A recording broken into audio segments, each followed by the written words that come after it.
Good morning, all of you. Yesterday class. Today is the third day. We started already number system. Let us continue in this today's class. Before that, I want to ask you one question. Did you do all of your given homeworks? Very good. Now, let us see. Yesterday we discussed about rational numbers and irrational numbers. Rational numbers and irrational numbers together is called real number, isn't it? Now, how can we look at irrational numbers on the number line? How can we look at irrational numbers on the number line? Let us see once again. Let us recall what is irrational number. Numbers which cannot be written in the form of p by q, where q is not equal to 0, p and q are integers. I told that yesterday. Now, locate root 2 on the number line. Locate or represent. How do we represent root 2 on the number line? That is the sum.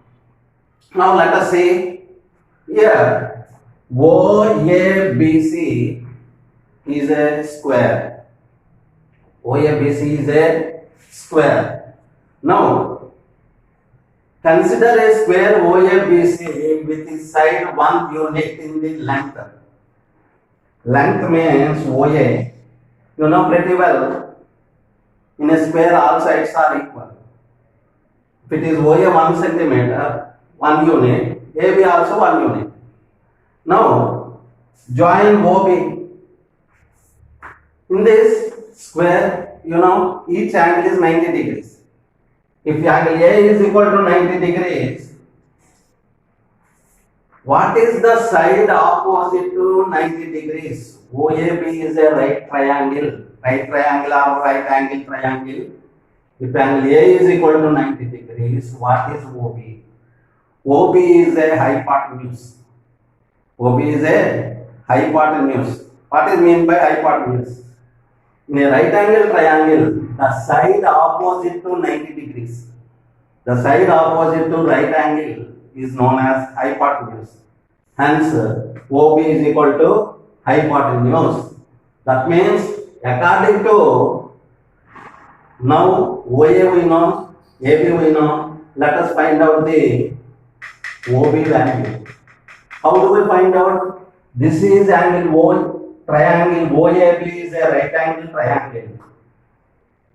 You know two sides. Let us find out hypotenuse. How do we find out the value of hypotenuse? That is based on the Pythagoras theorem. This is very important theorem in the 10th class. Here, what is meant by Pythagoras? All of you listen carefully. What is meant by Pythagoras theorem? In a right angle triangle, the square on the hypotenuse is equal to sum of the squares of other two sides. Once again, I am telling, listen carefully, try to understand the statement. That is enough for you at present. In a right angle triangle, square on the hypotenuse is equal to sum of the squares of other two sides. So, hypotenuse is OB. OB square is equal to OA square plus AB square. OA square plus AB square. OA is equal to 1. 1 square plus 1 square. 1 ones are 1 plus 1 is equal to 2. OB square is equal to 2. Therefore, OB is equal to root 2. So, the length of OB is equal to root 2.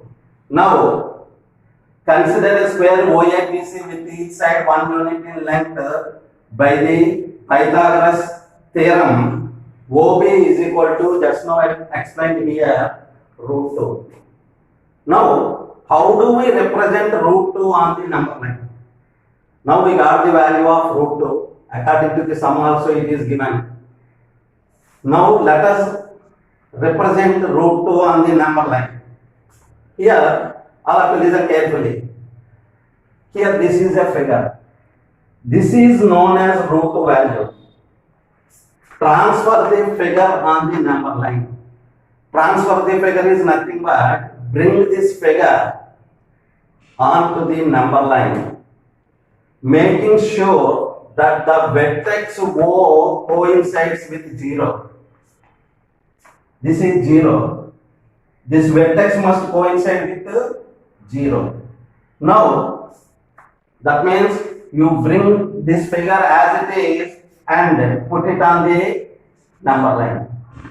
If you observe, just now we got the value of root OB.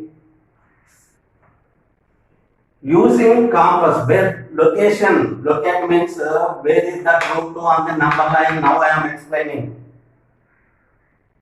Using compass with center O, keeping compass on O by taking the radius of OB. From here to OB, what is the length? Draw an arc intersecting. Draw an arc intersecting the number line at the point P. OB length, draw an arc like this, intersecting the line P. The P indicates root 2. The P indicates the point P, then P corresponds to root 2 on the number line. Here, this is called root 2 value. How can we recognize? Root 2 lies between 1 and 2. Why? Because this is 1, this is 2. Between 1 and 2 we got the value. Why? Because the value of root 2 is equal to 1.414. Already you know pretty well root 2 and root 3, root 5 are irrational numbers. So the value of root 2 1.414 at the time, how can we consider this value? Point after one place only. 1.4. That means 1.4 lies between 1 and 2. Understood all of you? Bring this figure as it is and put it on the number line. By taking the radius of OB, draw an arc intersecting at the point P. That is the location of root 2. Understood? In the first example, locate root 2 on the number line. Here, in the second, locate root 3 on the number line. How do we represent root 3 on the number line? Consider a square OABC in the same manner. Side 1 unit. Same. The previous week I told you.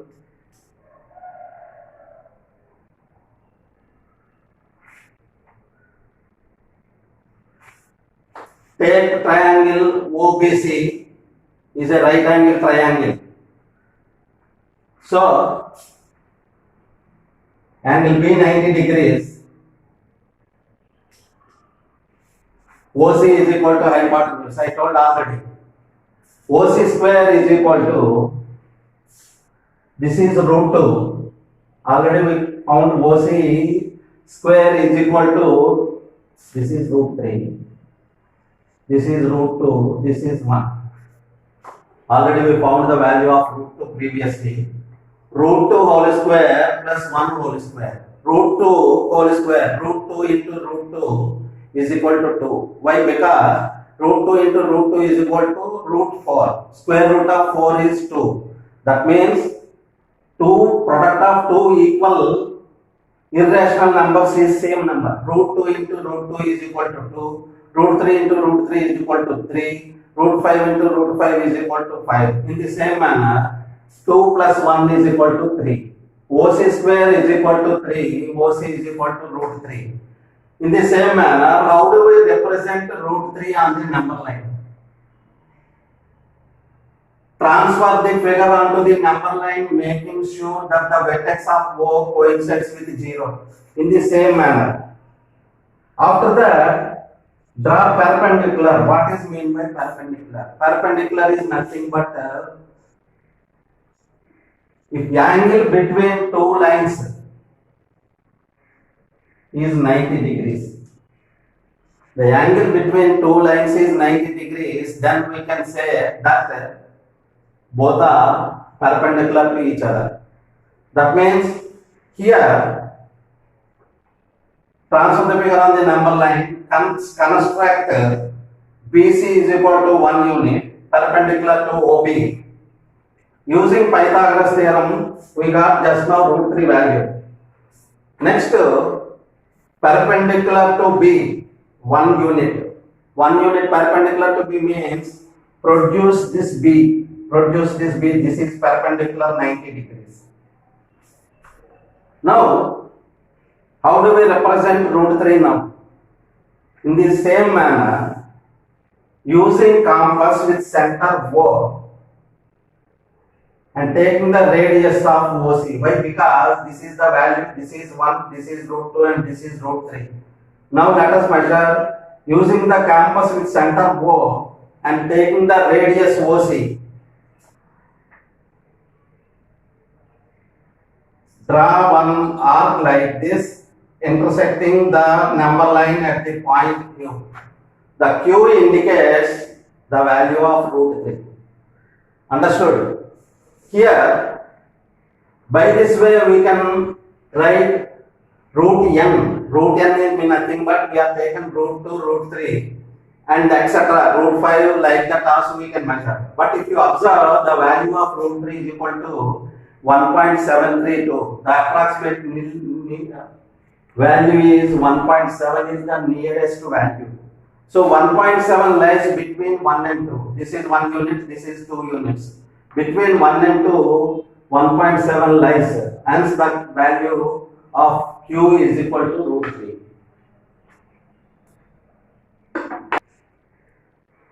Now, let us go to exercise 3, 1.3. Some problems based on the exercise 1.3. 1.3 related sums I am explaining. Let us see. First of all, express the following decimals as P by Q. Express the following decimals as P by Q. What is meant by decimal fraction? First of all, you must know what is a decimal fraction. Fractions in which the denominators are 10, 100, 1000. Fractions which has 10, 100, 1000 as its denominators are called decimal fractions. Already you have learnt in the previous class. This is very easy. How do you express the decimal as P by Q? Let us see 3 sums I am explaining. Here, for example,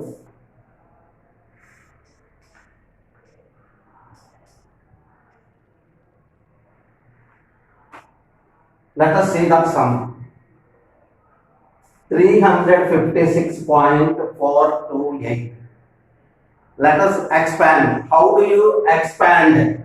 How do you expand 356.428? You know pretty well 356 as a whole number. You know how do you expand? 300 plus 50 plus 6. 300 plus 50 plus 6 is equal to 356.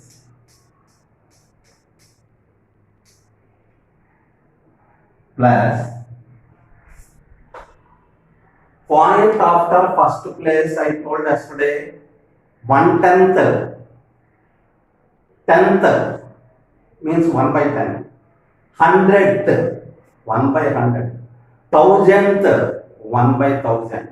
That's why these are 3 places are different, hence we call 0.428. How do you expand 300 plus 50 plus 6 plus first place after point is 1 by 10. So it is 4 by 10 plus second place is 2 by 100 plus 8 by 1000. Keep it in your mind. That means 356.428 can expand 300 plus 50 plus 6 plus point after first place is 10, second place 100, third place is 1000. Now based on this is very easy. 4.57. First let us remove the decimal. Remove means 457.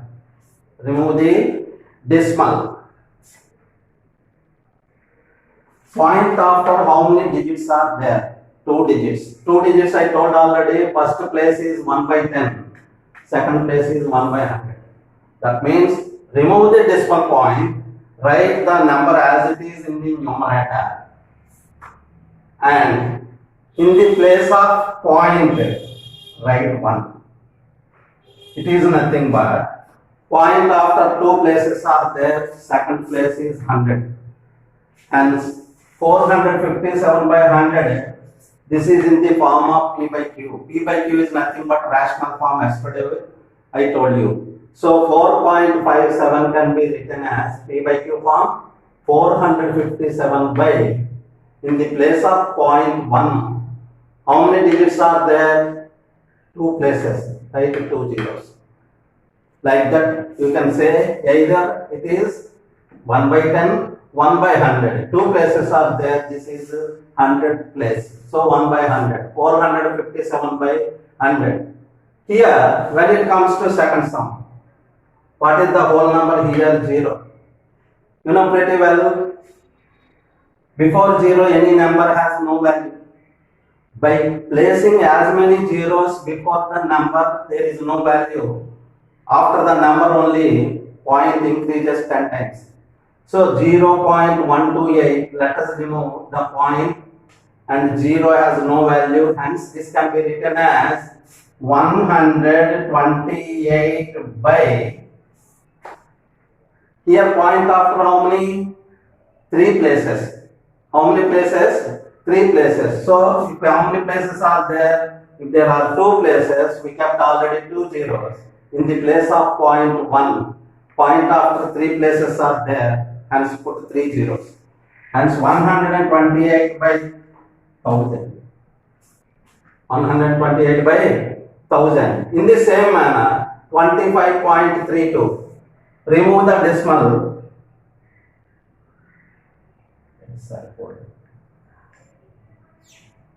2532 by 2 places 100. By this way, we can write decimal fractions as P by Q form.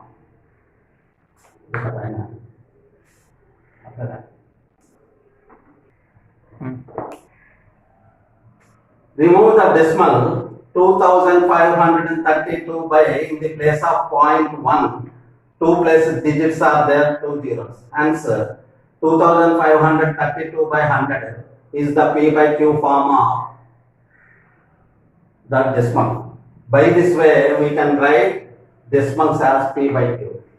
Now, converting non-terminating recurring decimals into P by Q form. Converting non-terminating recurring decimal, as today we have discussed.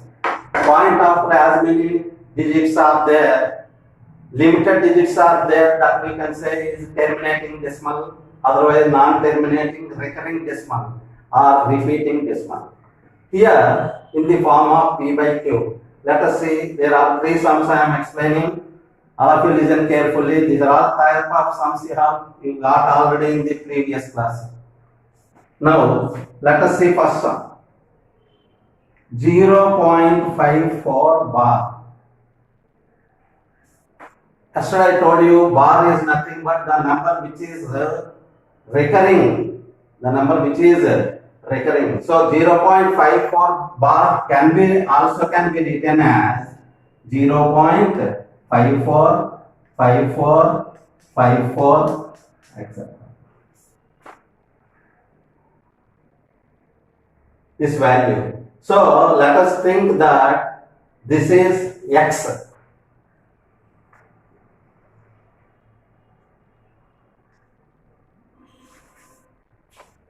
Here, yesterday I told you what? Period and periodicity. Period means the number which is recurring in the decimal.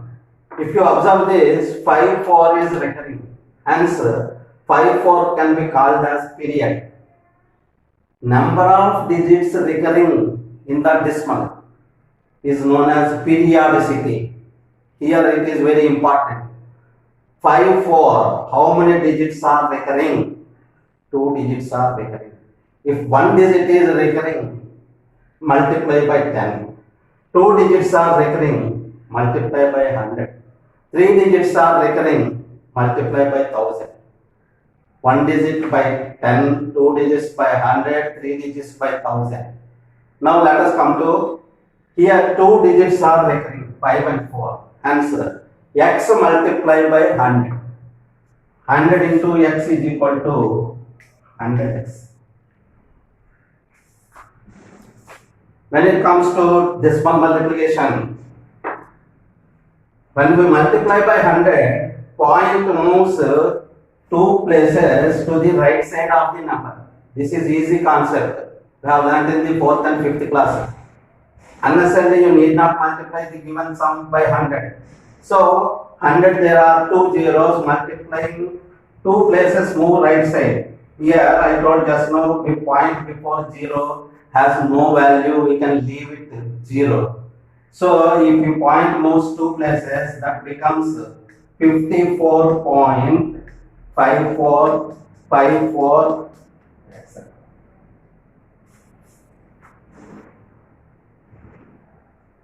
Here x subtract 1x is equal to 0.5454, etc. Subtract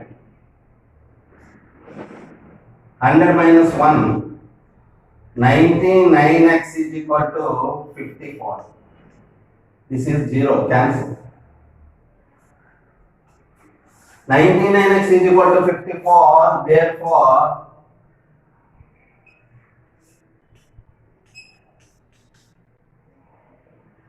x is equal to 54 by 99. 54 by 99. If you want, you can simplify. Which table cancel? 9 table. 9 6 are 54. 9 11 are 99. So that is the rational form of 0.54. Now let us see second sum. 2.34 bar. Here it is nothing but 3 4 is recurring. 3 4 is recurring. If you come ask some previous sum, the point before 0 has no value. That's why we have not considered. But here before point there is number 2. It is a whole number. So 2 also we have to consider. Don't forget. Now this can be written as 2.34, 34, 34, etc. Consider as x. Procedure is same, converting into p by q form. Now, how many digits are recurring? That is nothing but periodicity. Its sums are based on the periodicity. 2 digits are recurring, hence periodicity is 2. If it is periodicity is 2, multiply by 100. Periodicity is 1, multiply by 10. 3 means 1000. That more than 3 won't be there. Now 2.3434, here periodicity is 2, hence multiply by 100. X multiply by 100.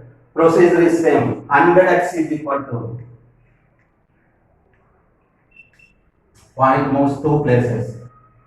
234.3434, etc. From this you subtract the value of x. X is nothing but 1x. If you want, you can write 1x. 1x or x, both are same. At the time of writing, so many students are committing the mistake. Why? Because 2 point by point you have to get equal places. 2 means here after point. then only your sum is correct. But don't write 2 here, 3, 4 like that.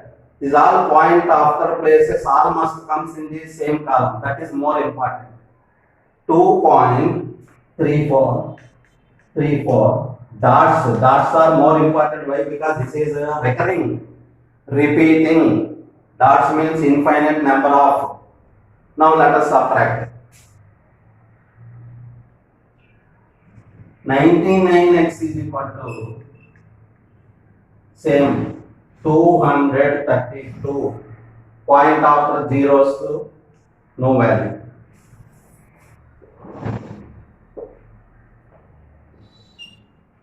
$99x is equal to 232. Let us find the value of x. That is only the p by q form.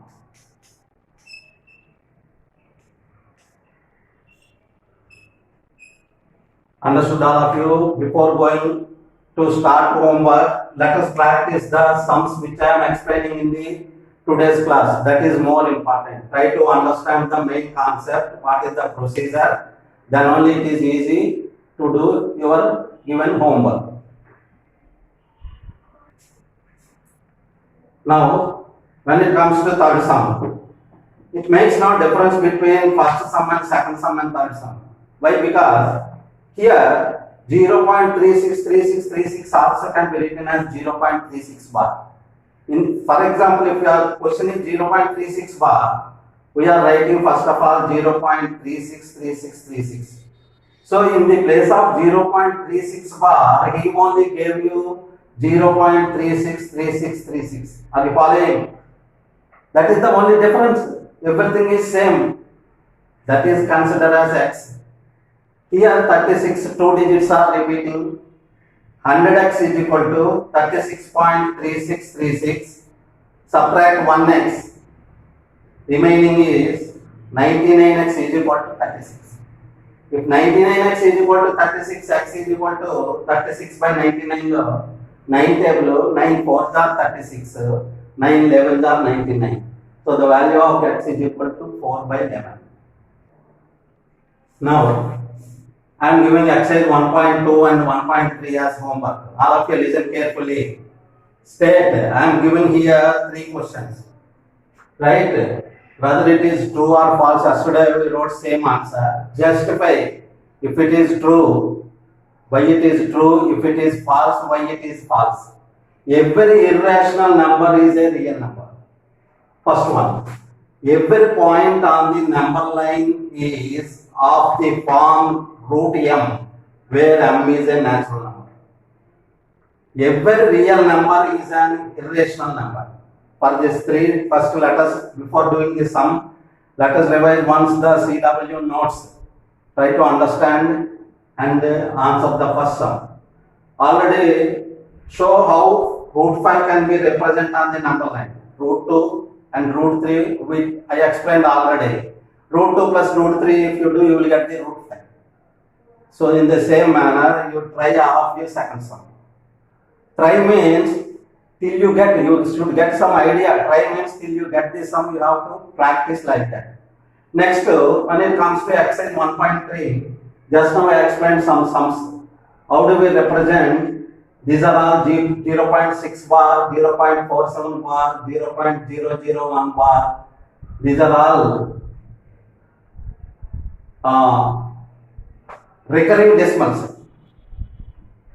Non-terminating recurring decimals. How do you represent? Just now I explained. This is also same thing. Now write the following in decimal form. I gave 4 sums. What kind of decimal? Whether it is, what kind of decimal is it? Whether the given sum after converting to decimal form, whether it is terminating or non-terminating repeating decimal. That one only write the answer.